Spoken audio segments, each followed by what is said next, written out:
Thank you for coming. I guess the goals, I'll just go through the goals of the conversation today.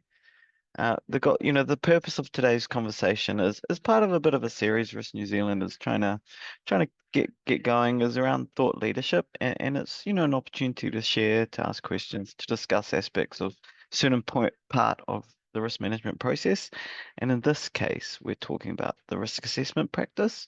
And I guess what came out of this is, um, just trying to see from our members what best practice is and what we could possibly build on to share and discuss some more.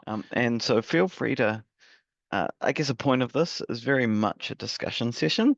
So my role in it is to, ask a few questions, try and pose a few points for discussion. Please don't let that hold you back from asking your questions, steering the conversation in different directions or raising any other points. So I guess the benefit of this session is it's quite free. It's quite relaxed, and you can ask questions. So please have a think of some questions. Jump in and try and avoid some of the awkward silence that we sometimes find ourselves in. Just briefly introduce myself as well for those who don't know. My name's Ben Lynch. I'm the senior risk business partner here at Fonterra, and I guess part of my role is to help the business understand risk, encourage risk assessments, encourage best practice, formalize them in policy and documentation, and help the business to execute that. So maybe just open up some conversation to kick off. What risk assessment? How do you guys do it? Is it very prescriptive for your businesses or very general? I'll share something about Fonterra first of all. So we run quite a lean risk function, and that means that in the guidance we put out and help the business with, it is very general. It is very based on ISO 31000, and it really provides some high level framework for how the business could manage their risks. I guess with that, it does put the pressure on the business to go, hey, you need to develop your own prescriptive approach for when you're getting down to, level one or level two people to try and assess this. Yeah, anyone else? I guess what aspect of the risk assessment process are you guys interested in discussing? Yeah, Gavin. Happy to jump in. I guess working at the Reserve Bank here, so I have oversight of the second line risk and compliance functions. And I guess, I have in my risk team, I have 4 risk business partners. And so the idea is that they go out and regularly engage with the business. We have a formal quarterly risk review process, but what we try and do is gather intel on what's going on in the business continuously, and identify and assess risks, on an ongoing basis. And a bit like yourself, I think at Fonterra, a sort of a lean second line, and really looking to drive accountability and ownership of the identification, management, mitigation of risk in the first line. Yeah, it's quite challenging, I think, sometimes to talk about these subjects, especially around. It's easy to jump into the process or the how, but it's kind of sometimes, the question of, what are we here to do as risk professionals comes to mind.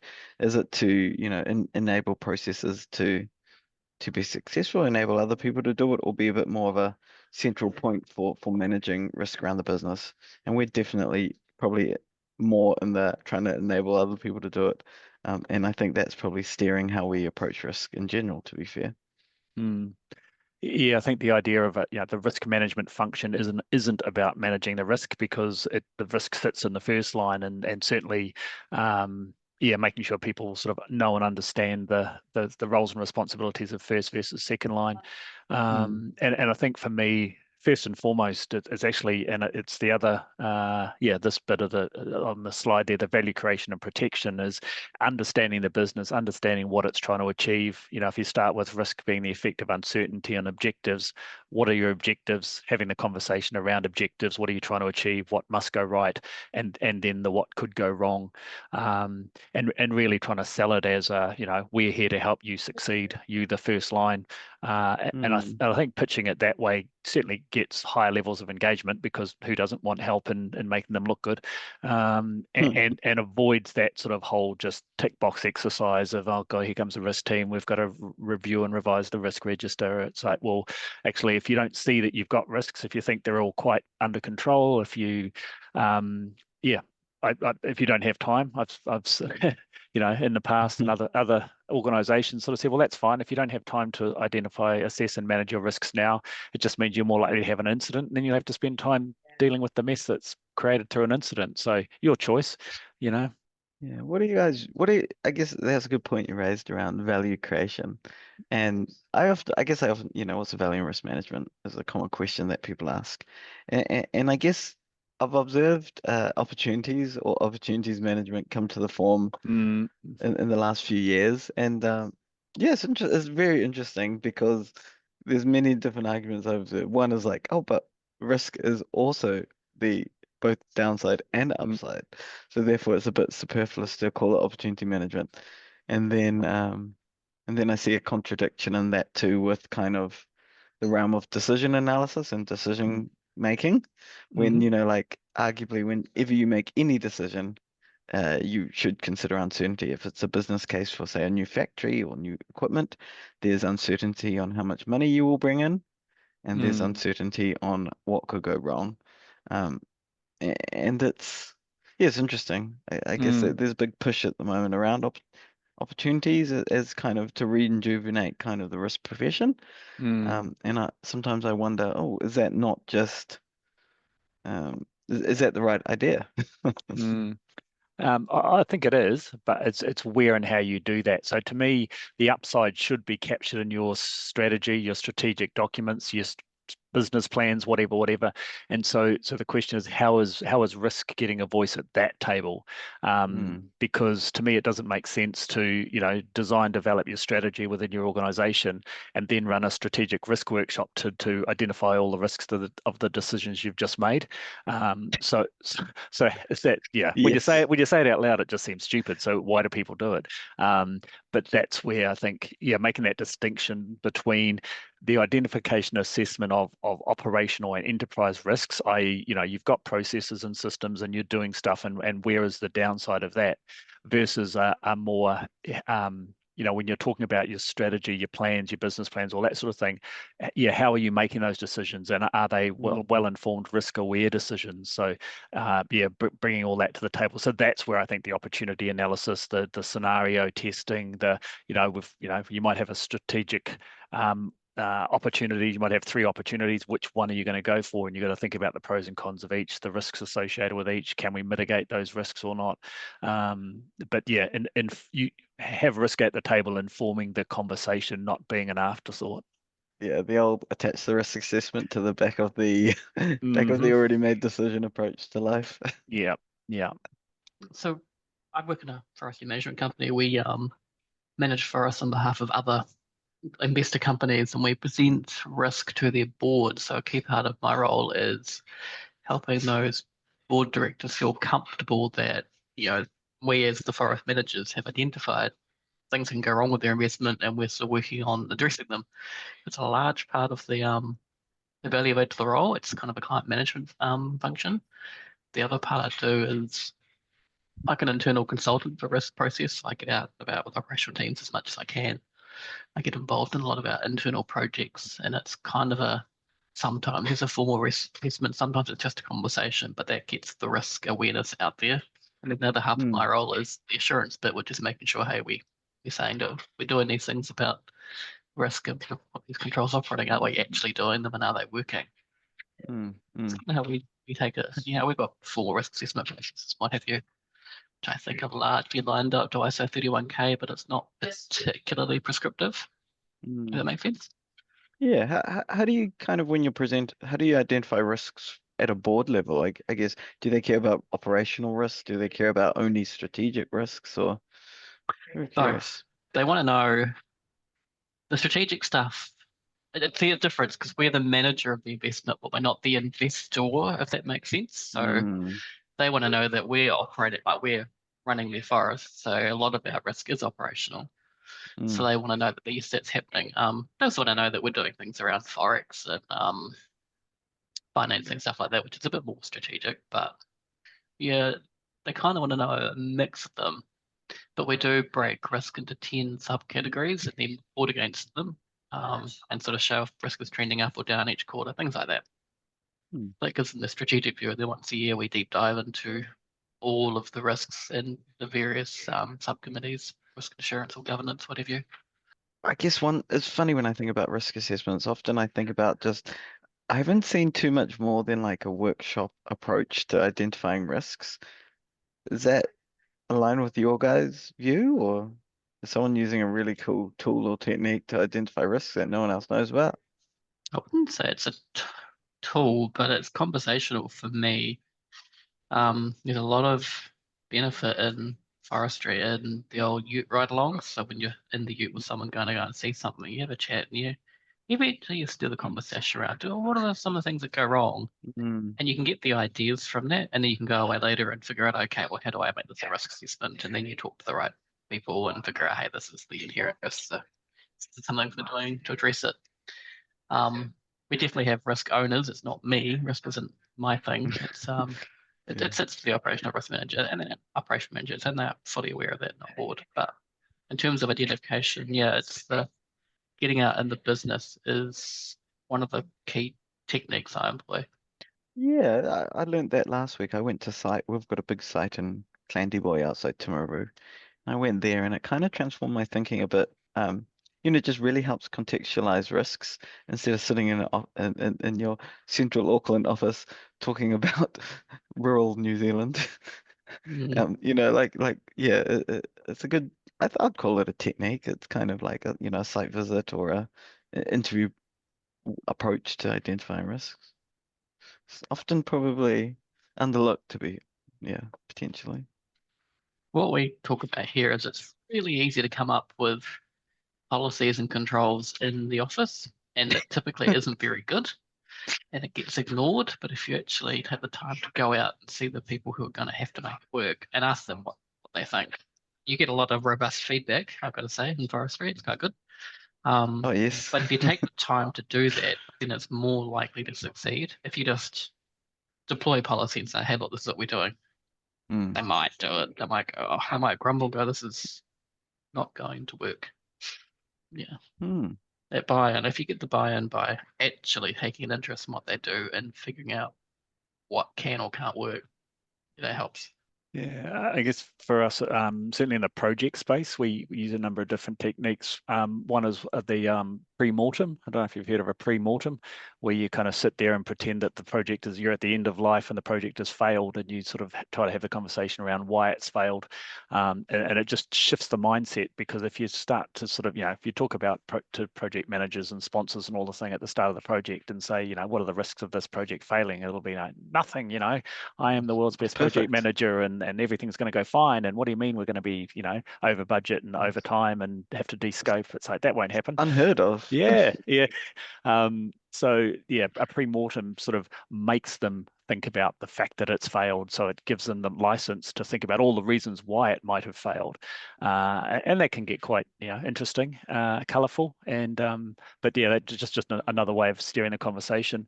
And then when some projects are run in a more agile basis, is to actually take that, just look at the deliverables over the next sprint and just focus on the phasings of the project as per their agile methodology. So rather than sort of, big bang all of the risks of the project over its lifespan, is to just focus on the next sprint and what are the objectives, what are you trying to deliver with the next sprint, and what might get in the way of that. So that just focuses the mind. You can do it, do it very short, sharp sort of risk assessment on those. And then at an enterprise level, I mean, we also look at things like external publications, World Economic Forum, what's going on around the world, and saying, well, okay, what might that do and pose as a risk to us at the Reserve Bank? Also internally. So, we've obviously got economists that are looking at the economy and what's going on there. We have a financial stability team that looks at what's going on in the finance industry. So we tap into those guys and say, well, what are you seeing out there? And what of that might have an impact on the sort of operations and enterprise risks of the organization. It's nice to touch on, I guess, emerging risks like you did. It's another good part of risk identification, but it's often like, oh, like it seems very simple, but also seems more complex than it is. It's a strange one. Mm, You guys yeah. do emerging risks? Yes. Yeah. Mm. Both. Yeah. Looking at things that are happening externally and internally, where something might be happening, but we don't quite yet know to what extent it will or might impact Mm. us. Yeah. I mean, all the geopolitical risks around the globe are, causing interesting flow-on effects. I mean, even down to just, getting Yeah. laptops, and where do you get them from? How do you get them here? COVID had some interesting impacts. Impacted the availability of product, the transportation of those from outside or even around the country. Yeah, I report each quarter on the emerging risk picture, and I kind of get that from industry publications, talking to people on the ground, wider, usual horizon scanning stuff. I present it in three sections. It's risk specific to forestry New Zealand, risk specific to the New Zealand economy in general, and then just wider geopolitical, and slot things in there. And as they change, we update the commentary. Sometimes they might go into the risk register. Sometimes I might be shunted off depending on if they sort of dry up. But that's how we present that to our client boards, and then go from there as we need to address them.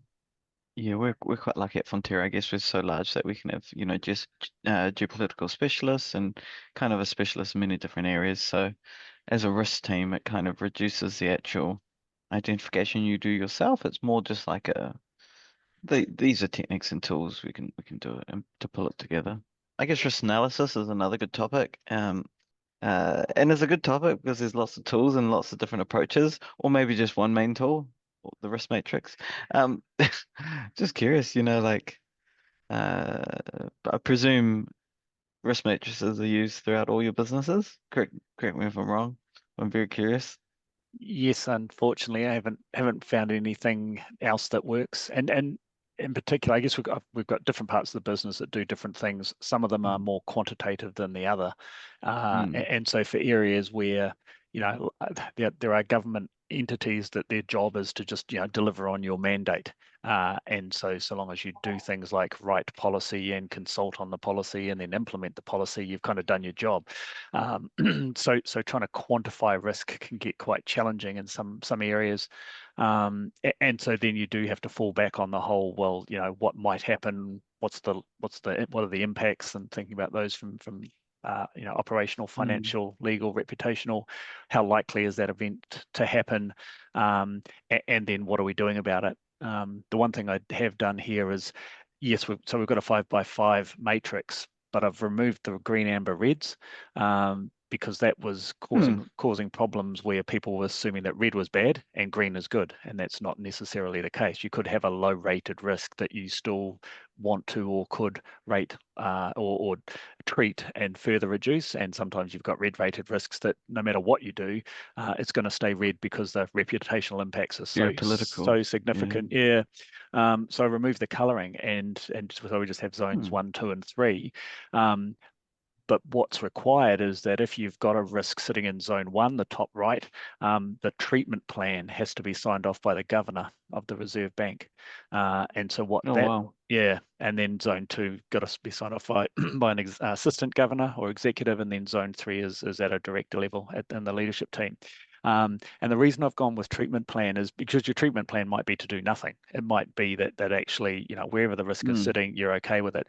But the notion of or approving a risk rating, it's like, if I said to someone, well, the risk of a Wellington earthquake is this large and this frequent, and they say, I don't approve of that, I'm not sure that the earthquake will actually listen to me. So approval of risk ratings doesn't, so it's the approval of the treatment plan, which by inference is, am I happy with where the risk rating is, or do I want the business to do more, invest more, time, effort, and energy in trying to reduce the likelihoods and or impact of that risk.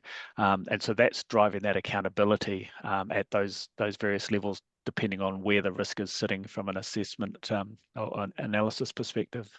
Yeah, I like what you've done there. It's interesting removing the colors. They do add a lot of I don't know if emotion's the right word, but they add something else to the mix. Yeah. We've been through a bit of a, I guess there's another quick thing that, sometimes people have a company-wide risk matrix. Other times it's, everyone has their own little departmental one, and they all come with the advantages. We're moving towards, one risk matrix for the business to try and add some consistency and um it's interesting because it it helps, but I Mm. guess, sometimes people can get lazy and don't actually do good analysis to feed into it.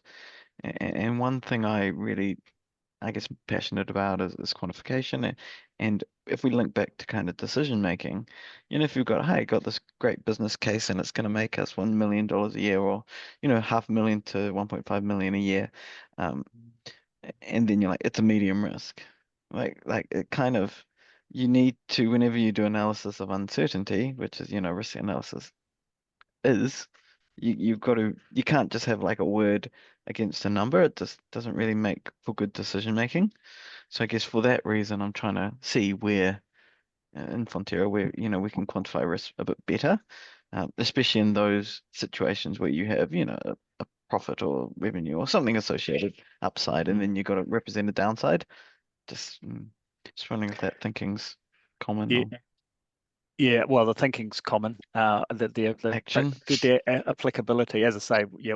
In some areas we've got lots of metrics, in other areas we don't. Yeah. But certainly, from a theoretical perspective, I understand it, and this is why I don't like heat maps, is because, yeah, what if you've got 10 risks? How do you aggregate the risks around a decision like that? So if you're talking about investing in a project, you've got to assess the collective of the risks as they might impact your ability to deliver the project. You can't look at each one in a siloed and linear and additive fashion, which is where you then start getting into, considering Monte Carlo simulations and the like, which, as I say, from a theoretical perspective, absolutely makes sense to me that you can try and quantify your various assumptions and inputs to the decision, be it the costs and so forth, and then get an aggregated distribution of possible outcomes to then inform, well, yes, we've got a 25% chance that this project will blow out or whatever, or a 5% chance it'll fail, and this, that, and the other thing. So, yeah. Yeah, it makes sense, which is, say, why I then look at heat maps and just kind of go, what are we thinking? But for that fact of, yeah, where it's more challenging to quantify. I'm not saying it's impossible.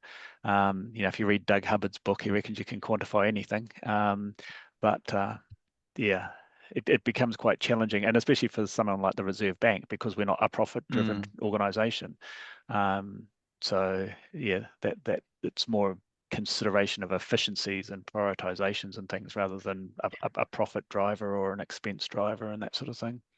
Yeah, the old quantifying human life conversation often comes up too. You got NZTA who do it, and other companies who don't. It's very yeah, test kind of the theory when you're trying to put it in practice versus the other set theories around.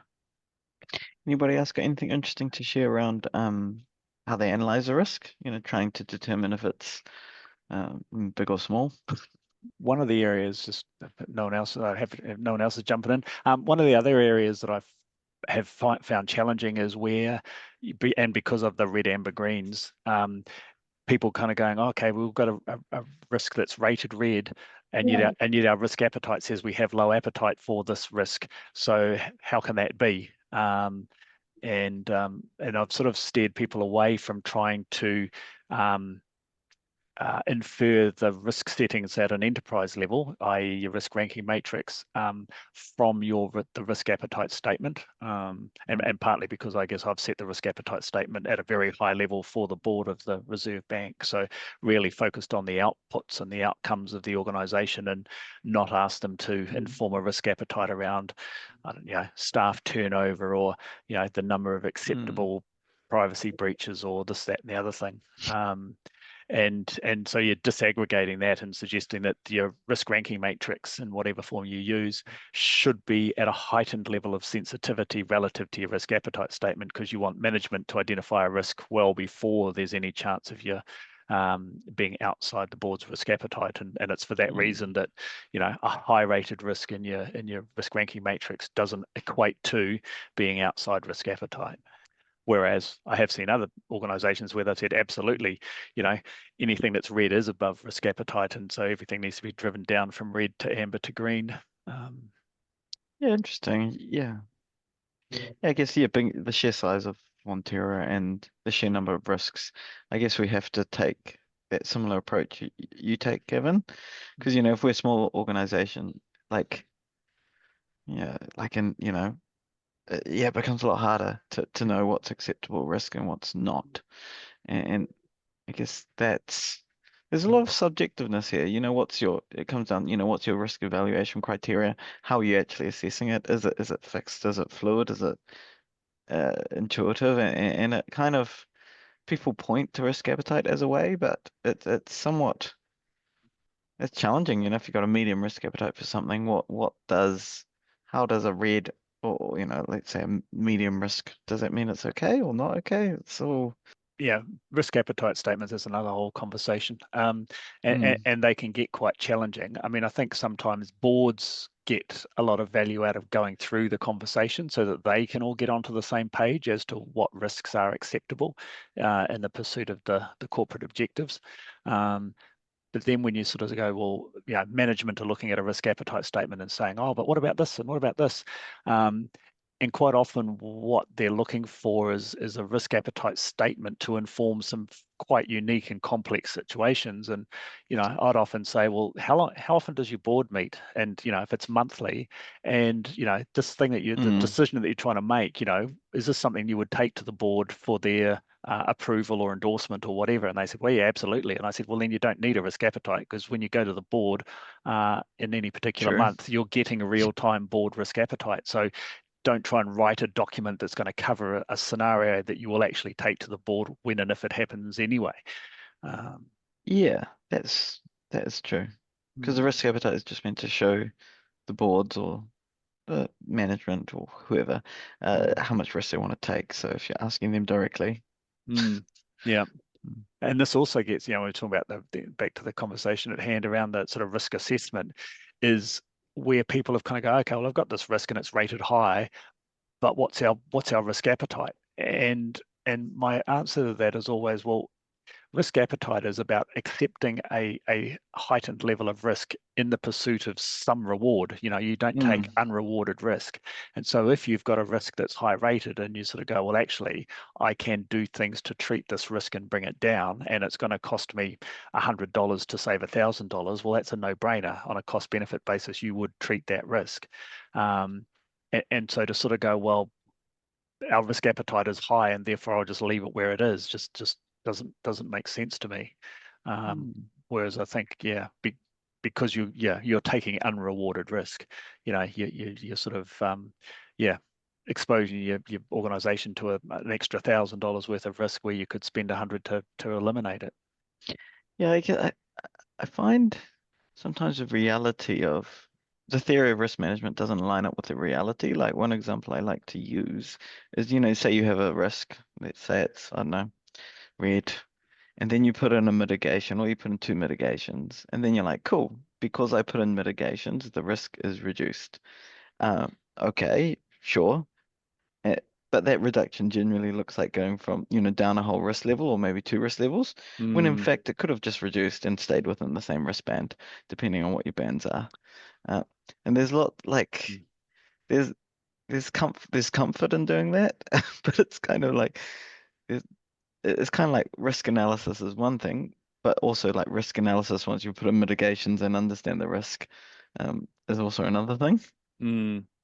Yeah, and that's where that inability to quantify creates exactly that problem you're talking about, Ben, where and having boxes rather than some sort of ordinal Continuum, yeah. scale, continuum, and again, one of the criticisms of risk ranking matrices is exactly that. You could spend a lot of money. You could be taking it within a box from the top right to the bottom left of the same box. So you have reduced the risk. But when you're just sticking a dot in the box, it's staying in exactly the same box and it looks like you haven't been doing anything. Yeah. And even worse is where I see people that have come up with a treatment plan and then says, right, well, this is going to reduce the risk down, on a diagonal down. I say, well, I can understand why you think you might be reducing the impact, but what you're proposing has no effect on likelihood. So where are you going with this? And I think there's just, again, the sense of doing something and feeling like it should bring down both likelihoods and impacts. And in fact, it doesn't stand up to any scrutiny whatsoever. In that same vein, do you guys, you know how typical risk matrix has got different categories up along the bottom for consequence, and do you, how is that often just subjective judgment, or do people bring in some thorough analysis to kind of inform those? What is the kind of observations you've made, and Yeah, where would so you like it going? yeah, so we have tried to define them. So yeah, the 5 areas of consequence so we've described the 5 levels of impact for operational, reputational, legal, and financial. So financial is easy, obviously it's a number, and so you can put ranges in for the financial ones. With reputational, it's whether it causes little to no concern for anyone out to front page of the New Zealand Herald and royal commissions and inquiries and all that sort of thing. So yeah, trying to describe what the impacts might be for each of the categories of impact. Did you have any burning questions, Thomas? Yeah, See you listening away. Really enjoying it. Just in terms of the impact assessment, we got reputation, health and safety a bit, operational risk, and financial and regulatory. We are a cover holder, lowest cover holder, based in 3 countries and around 100 people. So there's a small risk management team. It's myself. So yeah, this is what we do in impact assessment, 5 categories. Yeah, it's interesting as well. Same old question as, oh, say you have 5 different categories of risk assessment, and do you just pick the highest one? Do you somehow magically average them? It kind of, I guess that's where I like quantification, or there's rules around maths, there's rules around how you do things with numbers, and I feel like with risk management sometimes there's a higher importance placed on just doing a certain process than there is stepping back and going, is this the right correct way to do things for these situations? And Yeah, the approach we take when looking at that, where you've got impacts across different categories, is to take the highest rated impact for the sort of worst credible loss. So you sort of go, right, what's the worst thing that could happen? And then what are the worst impacts from those different categories, and what's the highest rating of those? And then look to what is the likelihood of that worst credible impact. Now that in itself is interesting, because you could have if you think about it from a probability distribution, you can have fat tails, thin tails, you can have things that are quite short and condensed sort of thing. So a high likelihood of some sort of event versus that sort of long tail. Think about terrorist attack. Where would you put the dot in the heat map for a terrorist attack? Is it your once in a lifetime or several lifetimes 9/11 type event, or is it the person running around the streets with a kitchen knife, or driving their car through a crowd, or whatever. And that's where sometimes, and we've done it. The Reserve Bank has actually needed to disaggregate risks. So we've got a risk about a member of the public walking into reception at the Reserve Bank. Now, they could just be in the wrong place and think they're talking to BNZ rather than RBNZ, and start mouthing off about their whatever. And it's like, sorry, sir or madam, you're in the wrong place, and off you go. Yeah. Or they could have some absolutely serious ill intent and want to do some serious damage to anyone in the building. Those are quite different. The risks, the likelihoods and impacts are so different that actually you can't represent it as one dot on a heat map, because the treatment plans or the the plans you put in place if that event happens are quite different And so, what do you want to do is avoid aggregating risks where actually the treatments and the plans to deal with them are so different. You've got to separate them out. And so we have a, high likelihood of a low level event and a low likelihood of a very high level event, Mm. and yeah, separated them out. Yeah, it's interesting. I've got down there, do we include uncertainty? And I've had this discussion a few times when people use the risk matrix. We look at it and we go, what is uncertainty here? And often people sometimes point to likelihood and they go, likelihood, this axis represents the uncertainty.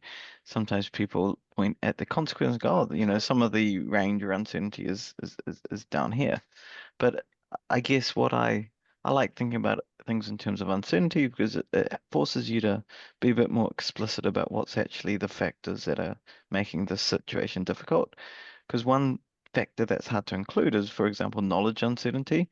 So one of the actions when you evaluate a risk is, oh, we need more information. We need to invest in a project or a survey or something to get more information. And sometimes I find risk assessments give a false sense of confidence and not translating that uncertainty through to whoever's making a decision or that sort of thing. Yeah, and that's again that sounds a lot like that Doug Hubbard book on how to measure anything, or everything. Can't remember exactly. But yeah, that being able to look at investing a little bit of money in some information, and he defines measurement as not necessarily knowing about something but reducing the uncertainty. And so measurement can just reduce uncertainty. Because as sort of alluding to, there are different forms of uncertainty. Are you uncertain as to whether the event will or won't happen? Are you uncertain as to the magnitude of the impact or impacts, or whether there is an impact or not? I think thinking about it in that more holistic sense, rather than, as you say, kind of falling into the trap of just following process and just having the impact and the likelihoods and putting the dot on the heat map, is actually to think about, well, and this goes to the next step of, if you need to be doing more than just creating risk registers and heat maps. What decisions are you informing? If it's a decision to potentially do something, to direct some resources or money to mitigating or treating this risk, is, well, how certain are we that we understand the risk and that we understand the impact of the treatment plan on that risk? Because you might go and spend a whole lot of money and find that actually it's not done anything. Which it actually goes back to the earlier conversation you guys were having about like getting, if you've got operations and quite, physical operations outside of head office, to actually go and look and understand that, suggesting that you put some treatment plan in place, and the people on the ground go, well, that's never going to work because of X, Y, Z. Then not to spend the money doing it. Yeah, that I find sometimes that risk evaluation question quite difficult. And like, because people have very sometimes fixed criteria, other times less, but it's kind of where the rubber hits the road. And like I copied some of these, you can see on the slides, I copied some of these from the standard. So consider risk treatment options, undertake further analysis, maintain existing controls, reconsider objectives. And like sometimes I forget this. Sometimes I forget, oh, you can just reconsider your objectives. Oh, that's valid. Or you can just, like undertake further analysis. Like, I guess one thing I sometimes fall trap on is just going, cool, let's put some controls in, let's do this, let's do that.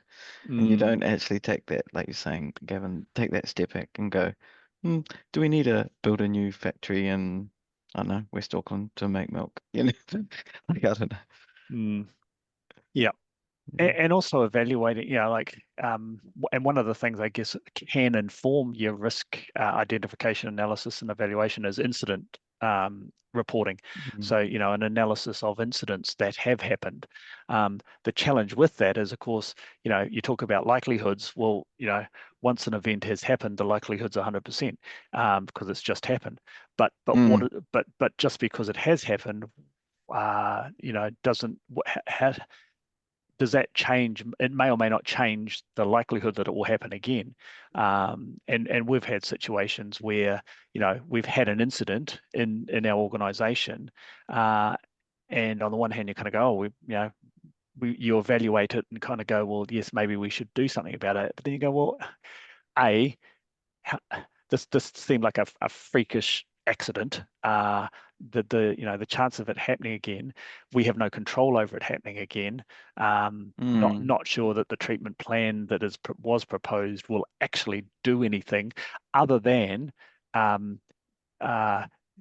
give management some sense of comfort that we've done something. We've been seen to do something, versus it actually having an impact on the risk. So that can be quite interesting. Which then gets you into the whole cognitive biases and motivation, and why are people wanting to take action? And sometimes it's not to mitigate the risk; it's a bit to be seen to be doing something. It's almost a self-preservation sort of thing. Yeah, I'd say there should be some more focus on biases and risk management. We see countlessly if someone wants a project accepted or funding for it, the risk is quite high. There's a bias towards wanting money and getting approval and a high risk. Yep. We call that the weaponizing of risk. Where you use it as a weapon to support the argument for a particular initiative. And that's I think the thing, if you have a situation like you said, someone walking in just lost versus a malicious actor, arguably picking anywhere on the spectrum is the right risk assessment score. Like you could make that argument if you were. That's I guess where the room for biases and kind of the need for processes and better approaches comes in to try and consciously try and address biases and kind of the ways things can be gamed. Not I don't think for mal purposes, but like we push risk management because we're interested in it and we work in it. It doesn't mean if you step back it's the best thing to push, but Yeah, no, that's as someone said, biases are not good or bad, they just are. All people have them. It's about of trying to bring the subconscious or unconscious into the consciousness to sort of go, why might I be? And there's some absolute classics, especially when you get into that sort of projects and initiatives. The endowment bias, the sunk cost fallacy, those sorts of things. Yeah, and also I don't know if you've read Daniel Kahneman's book on thinking fast and slow, but that whole system 1, system 2 thinking and sort of loss avoidance is a classic. People would feel worse about losing $100 than they feel good about gaining $100, and so there'll be a bias towards preservation and minimization of loss, as opposed to chasing upside rewards.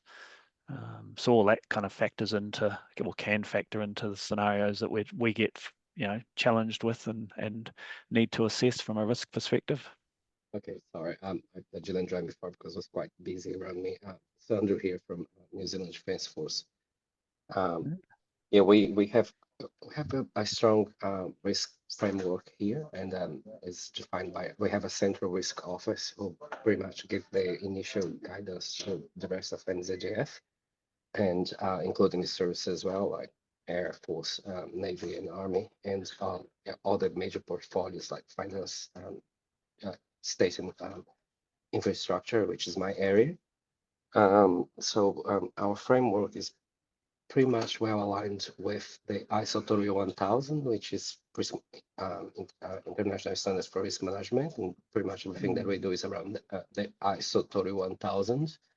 So we sort of do pretty much cover everything that you guys mentioned before, but we're trying to do, because we also have an alliance partnership on the defense, state, and infrastructure. So we have access to some consultants from EY or Becca to bring some new stuff to us. So often we are asking them to what we do in your space around risk management, that we can also benefit from that. So risk, for example, identification. We don't do only the traditional workshops. We have several other ways to do that, including the pre-mortem and post-mortem, which normally we do when we actually close up the project to make sure that we cover everything that we tried to cover before. One thing that you guys were talking about that resonated with me last bit was around the evaluation, because often what I notice is people and Gavin, the risk that you mentioned about someone entering the building and you don't know if it's a threat or it's just an accident, or the person is just don't know what they are. If you go and look at the whole risk, you can I can consider that as a risk and report that risk. But what I do for the sake of do my job is I break down the risk in several smaller risks. And I have some part of that risk that I can manage. Some other parts are just beyond me. And what I'm going to do is find treatments for those parts, normally around security. What's the first thing to do? Approach the person, ask a question, and then what to do next. Yeah, so often people, they just think about the whole thing. Is it a risk? They just think about the big picture risk, but actually there are several risks within a risk, and I can treat and kill or close some of the smaller risks, but some of them still open and keep going. Usually that thing people forget that actually one risk, a part of the risk can become an issue and other parts can still be in a risk, and you can close part of the risk and leave part of the risk open. So usually people don't think about the breakdown of the risk. I'm curious, how do you, because like you're on one of the more rarer jobs where fatalities is a somewhat of not a fact of life, but part of the job more so than others. At Fonterra, we don't want any fatalities, but we're not also actively doing things that put you square in the position where that's dramatically increased. How do you guys balance like even just simply trip hazard in the office versus someone being deployed? Like I guess I'm like, how do you make sure because to me it just seems like decision making becomes more complex in the realm you're working in, And or especially when you have evaluating risks. especially when you have what happened was 2018 that chief executives became liable and can go to jail because if that happened when they change the law, the act. So of course those type of risks, the controls and mitigations, they are stronger around the service like Air Force, Army, Navy, because they are the ones who get deployed. Everyone else, the civilian part, like I'm at Defense House, everything that we do is to support operations, is to make sure that they are able and ready to go and do whatever they have to do. So they have stronger controls and mitigations on the service, especially around military people who are deployed. To be able to classify something as a risk, we know that there must be some element of uncertainty. Otherwise, it's not a risk. If I know that something is going to happen, that's possibly an issue or cause or consequence or a reason or a mitigation. But if to be able to tell that something is a risk, there must be a possibility element on that. So we have, of course, we have plans. If something happened, if someone die, if someone is deployed and die, there is a protocol to take place.